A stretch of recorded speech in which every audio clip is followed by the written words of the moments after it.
Oke teman-teman, balik lagi bersama saya di channel Cryptoversity. Sebelumnya kita sudah analisa di sini bahwa Bitcoin akan drop di area ini ya. Saya jelaskan kenapa alasan saya short di daerah ini ya. Tapi sebelum itu, eee, mohon teman-teman untuk subscribe, bantu channel ini untuk berkembang. Saya akan rekomendasikan beberapa exchange jika teman-teman memakai referral saya. Saya akan bagikan analisa-analisa pribadi saya di satu grup. Jika teman-teman sudah memakai referral, DM saya di Telegram. Saya akan masukkan teman-teman di satu grup Telegram, berbagi analisa sesuai dengan pandangan saya. Oke, langsung saja. Jadi di sini kita menganalisanya secara Wyckoff ya teman-teman ya. Sebelumnya kita sudah buat garis trendline di sini dan hasilnya ya seperti ini ya. Break current trend line ya. Tembus tren yang terjadi di sini ya. Jadi candlenya tutup di bawah garis ini ya, teman-teman ya. Nah, apa artinya? Artinya kalau tembus dan candlenya tutup di bawah garis tersebut, maka harga Bitcoin akan drop. Ya, jadi analisa kita adalah bearish ya teman-teman ya. Nah, sekarang sampai mana ini? Di mana kita akan masang order bearish ya atau order sell ya, sell order. Short kalau di future.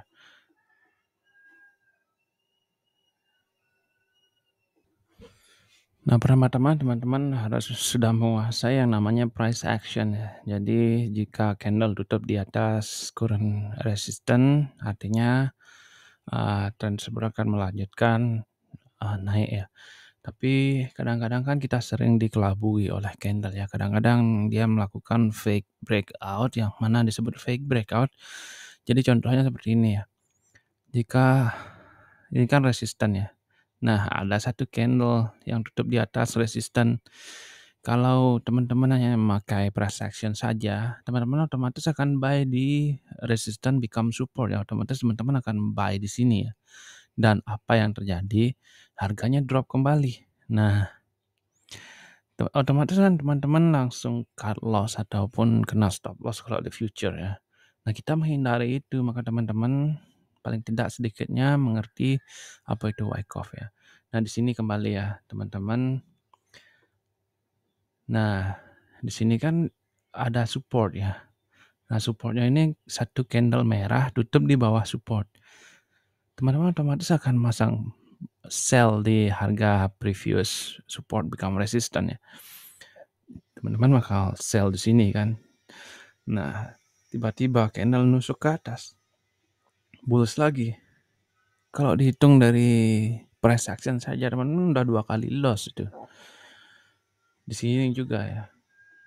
Hanya saja di sini hitungannya benar ya. Break current support, retest di support, lalu drop kembali. Nah, 2 kali teman-teman dikelabui oleh pasar. Nah, itulah yang kita hindari di Wyckoff teman-teman. Jadi ada rahasianya sih kalau analisa Wyckoff itu ya. Nah, di sini saya sudah mendapatkan kalau ini adalah skematik bearish ya, atau kita sebut sebagai redistribution schematic ya.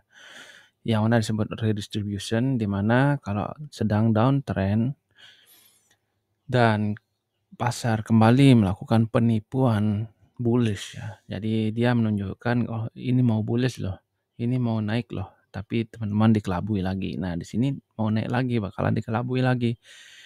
Nah, yang kita hindari di sini sampai mana nih naiknya nih di sini. Di sini ada yang namanya preliminary supply ya. Preliminary supply yang awal-awalnya naik tanda-tandanya ya. Dan pasar mantul lagi dan sampai akhirnya buying climax di sini ya.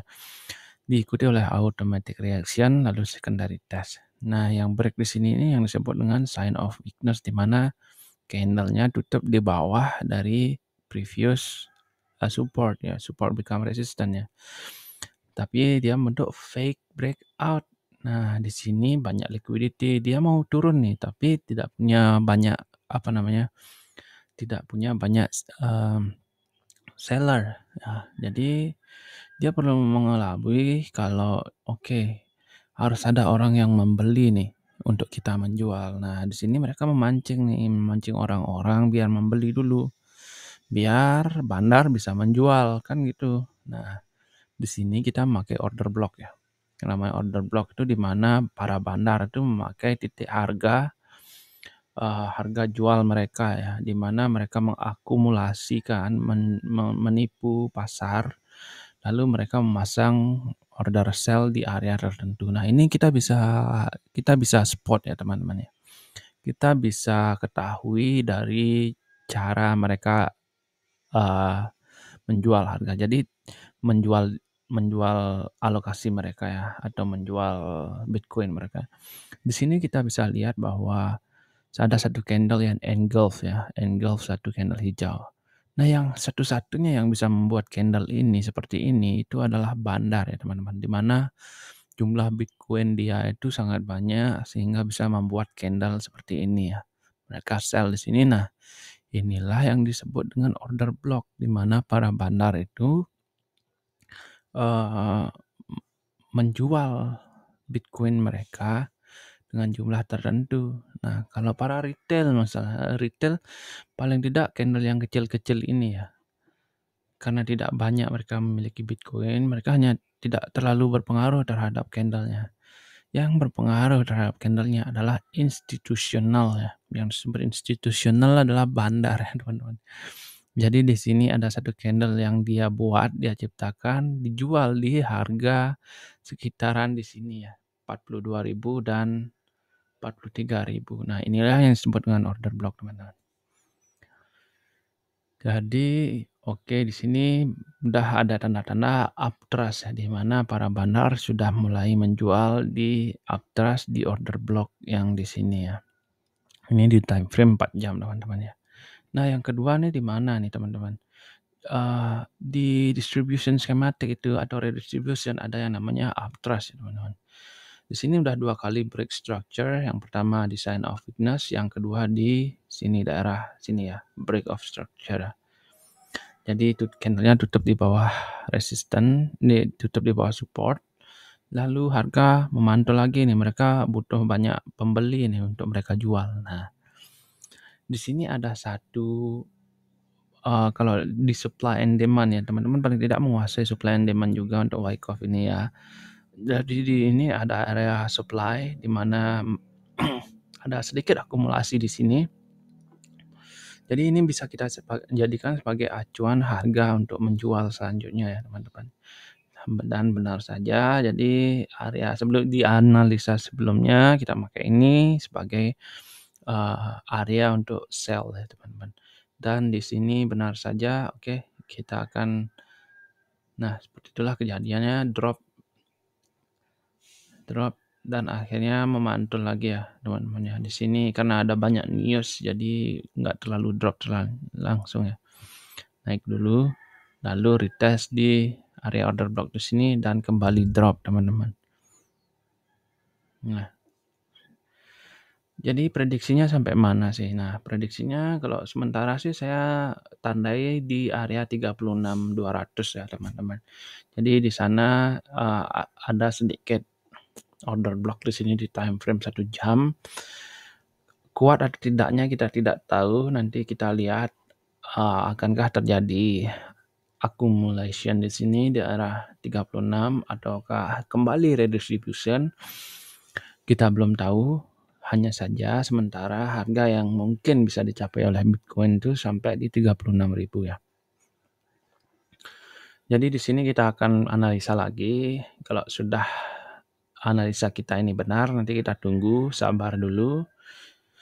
Jadi sembari teman-teman bersabar, ada baiknya teman-teman daftar dulu di exchange rekomendasi saya. Saya akan sediakan link ya teman-teman ya. Kalau teman-teman silakan daftar, silakan teman-teman chat saya di Telegram. Kita akan add kalian atau masukkan kalian ke private group ya. Khusus untuk referral saya saja ya. Jadi di sini kalian akan dapat 20% rebate commission ya. Bukan dalam artian ini bukan afiliator. Jadi rebate, kickback commission kalian kan mendapatkan lebih murah biaya transaksinya teman-teman ya. Silakan teman-teman daftar di Gate.io karena kebanyakan dari koin saya akan saya analisa dan saya akan ambil dari Gate.io ya teman-teman. Jadi kita tunggu gimana analisa next selanjutnya ya teman-teman ya. Terima kasih sudah menonton video ini. Jangan lupa support selalu channel ini, share, dan selamat menganalisa lagi ya teman-teman. Selalu dukung Cryptoversity. Thank you. I'll see you later teman-teman. Bye.